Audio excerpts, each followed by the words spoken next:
I'm Daniel Reza Sabzghabaei. I'm a composer from Denton, Texas. I'm also a vocalist and working on santur lately, a Persian hammered dulcimer instrument. I just finished my time at Cornell. I was a doctoral student there for 6 years, and then I was a postdoc teaching there for a year. Now I'm back in Texas for a bit, but I'll be moving to Grenoble, France, where I'm doing a postdoc at the University of Grenoble Alps.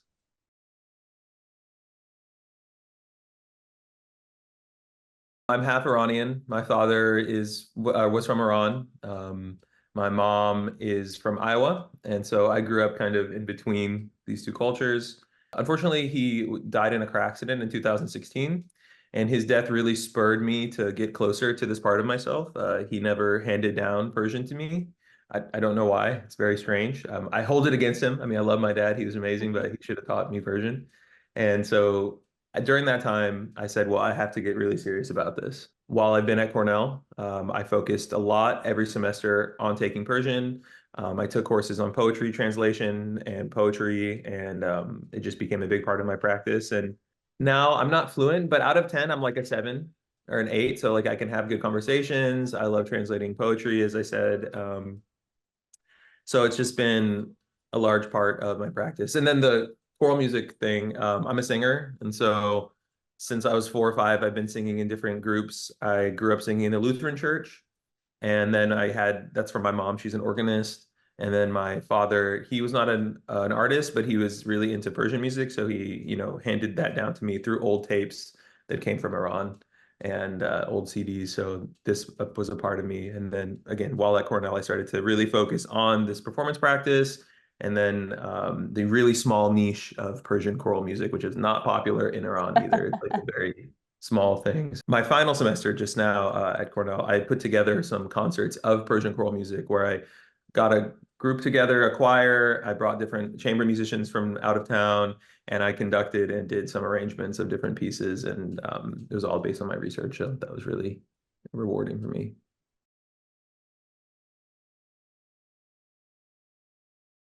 Well, my first pieces that I wrote when I first started to start thinking of writing music in like 2011 were organ pieces and choir pieces. So just like the things that I knew the best.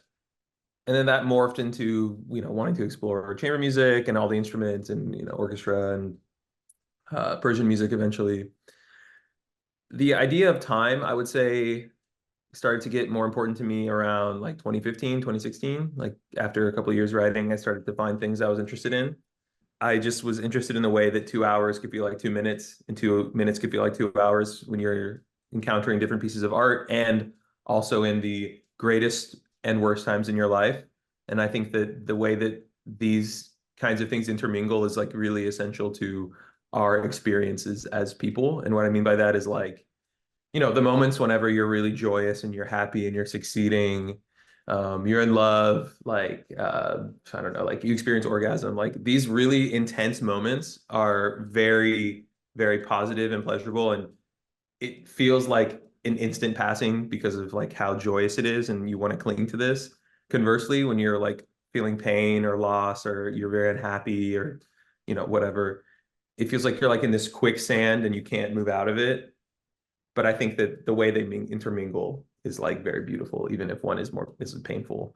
And I just became interested in the intertwining of like different time experiences uh, in works when I was looking at visual art, when I was listening to music, and I began to think of this as like a core tenet of what I'm doing.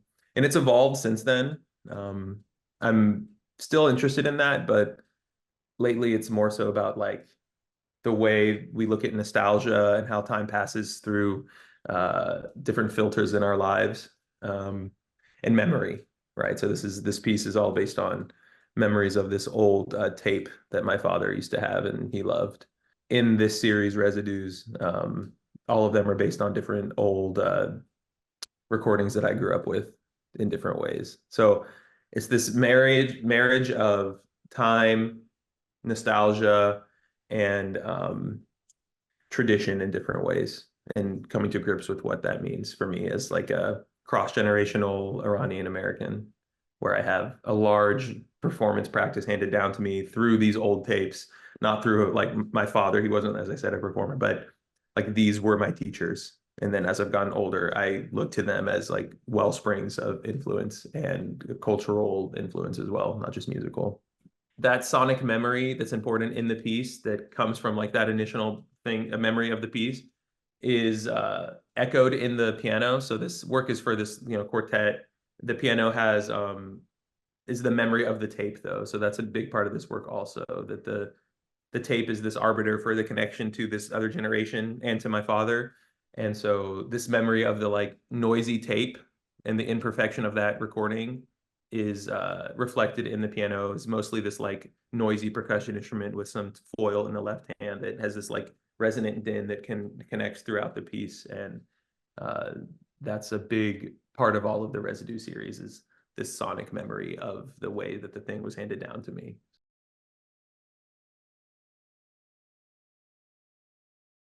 I guess it depends on the piece hugely, but I'm someone where titles help me a lot and series of pieces help a lot. Oh, okay.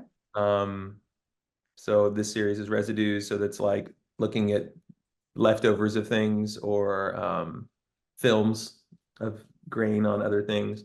Creating a form is usually at the front of what I want to do. So like I have a general structure, and then during the process of writing, I like to say the ecstasy of creation, just when you're making things. Um, I like that it can sometimes divert from the path, but like I like to have some pillars.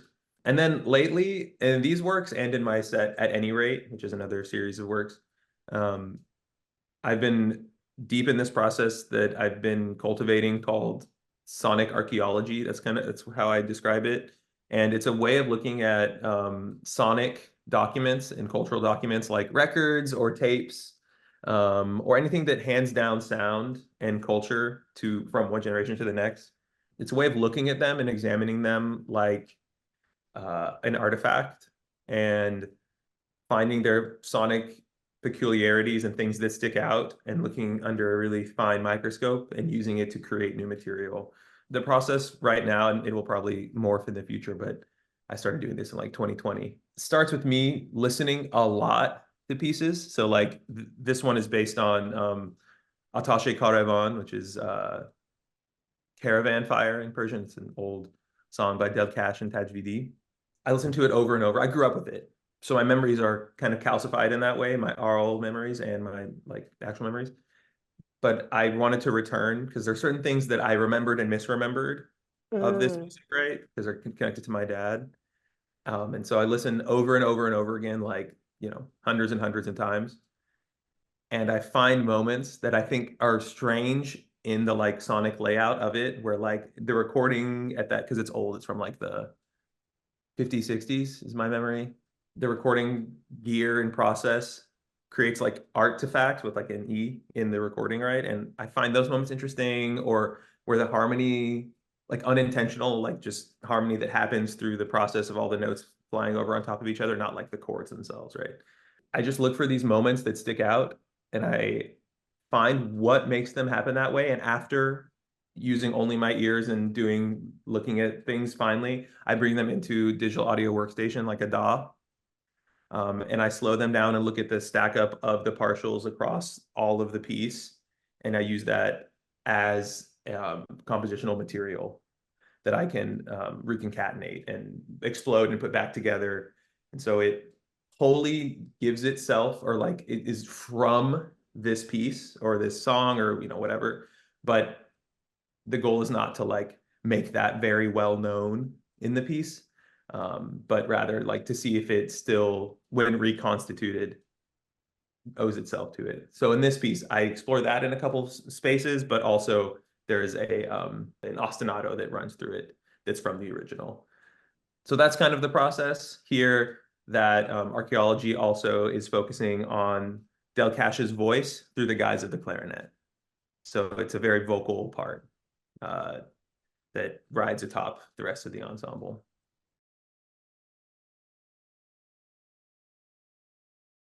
For this piece, yeah, specifically I looked at two, the oldest one and then a remastered version of this version, and I've listened to live, but I try not to do way too many, usually 1 to 3 maximum, but using the oldest as the baseline and then seeing if there's any differences or peculiarities, especially here for the clarinet part, which is reflecting on Del Cash's voice.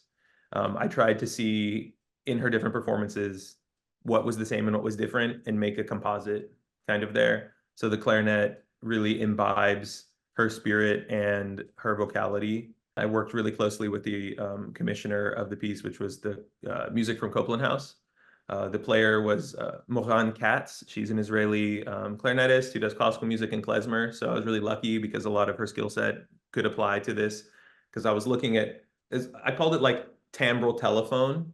So like looking at the timbre of Del Cash's voice and thinking what are ways on the clarinet we can explore that, but not in a mimicking way. I'm not interested in just mimicking, but rather a sound that's influenced by another sound on your instrument. Because if I wanted voice, I would just have voice. I'm not trying to have the clarinet be voice, but rather if you were a clarinetist trying to sing through your clarinet, or let's say you were trying to consume Del Cash's timbre, how would that look on your instrument, right? So it's like a Oh, game of okay. telephone from here as the sonic model moving to the next thing. And it like embracing that it is a clarinet, but also what does that sound like if we're thinking of Del Cash playing the clarinet or singing through the clarinet, right? She had a lot of really great reflections and technical things that we worked on together to explore vocality and ornamentation and again, her background in klezmer, and she made the piece happen. Like I only wrote this part for her because she could do it. You know, like I worked really closely with her to make sure everything was going to work. And um, that was a big part of this process. I like the way that it like transmogrifies from one thing to another. So like if someone were to write another piece based on this piece, it would be like another layer of removal, right? It's not about mimicking, it's about informing, right? Like that there is a practice, there is an entire like person held on this old tape that is like a timbral and sonic teacher for those that come after. And so for a clarinetist, I'm thinking, okay, you're playing clarinet, but what if you were there with Del Cash? What if Del Cash was teaching you and I'm the interlocutor between us?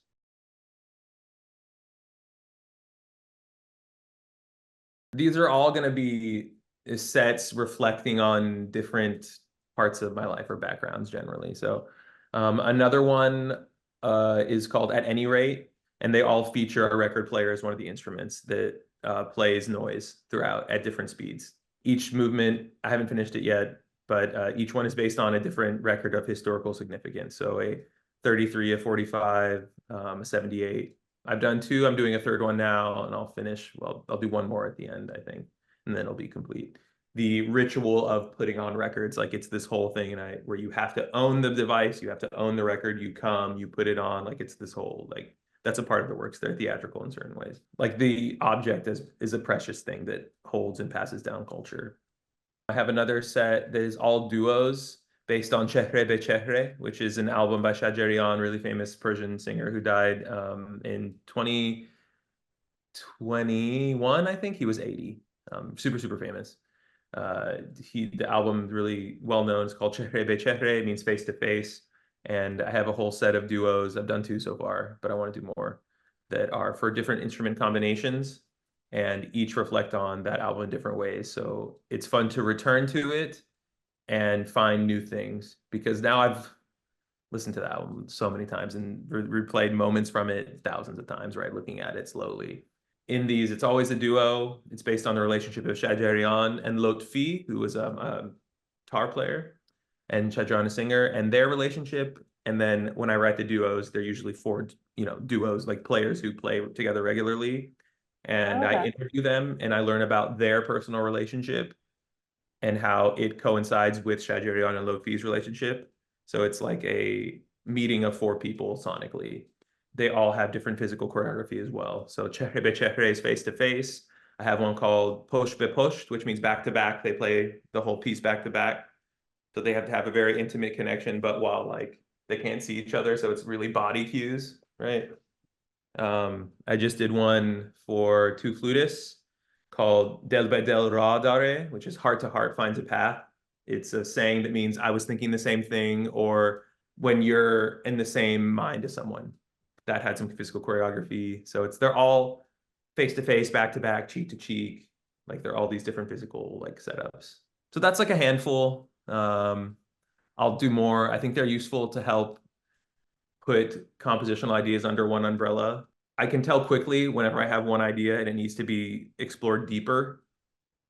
And so that's when I make a series, when I'm like, okay, I haven't done this deeply enough. This definitely has more room to explore.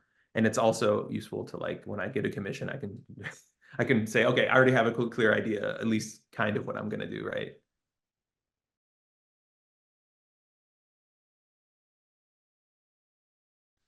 Well, I was lucky. I'll first say that, like, a lot of my friends who are not within the academy are like in school, or like for me, I was doing my doctorate, so I had a salary from Cornell, and I was, had a great support. I was really lucky, so it wasn't a really challenging time for me as it was for most artists and other workers. I got paid the same, and I just had to stay home. So, I mean, it sucked in that way, but mostly I was like, it was very cushy. I moved to Texas. I didn't pay rent. Like, I want to be clear that it was like, I was very lucky. A lot of my amazing performer friends who were performing at the Met or, in multiple groups, like they got nothing. Like they had nothing. And that's not okay. And then we need to change that. That should never happen ever again. We have to have better social safety nets. But for me, I what it was a chance for me was to really dive deep into my own practice and myself. And so during that time, I think I was blessed to have a lot of pieces to write for different groups. And the collaboration became less obviously tactile, as you're saying, but more about working on my ear. And then our collaborations, were online. I was writing this piece like in 2021, just like in the spring of 21. And so it was still on the fence. And so most of our collaborations were like me talking to the ensemble in Mohan about the clarinet, looking at things, trying things, her showing me her fingers and like how she's doing things and describing her embouchure and her practice. So it was not as personal, of course, but I did get to meet a really large amount of people online and work on like the pillars of what I want as an artist. Mm. I think that my practice did benefit because I had a lot of time to write music, and a lot of time alone. It was beneficial to me and developing my ear and the direction my work has taken the past, 3 or 4 years.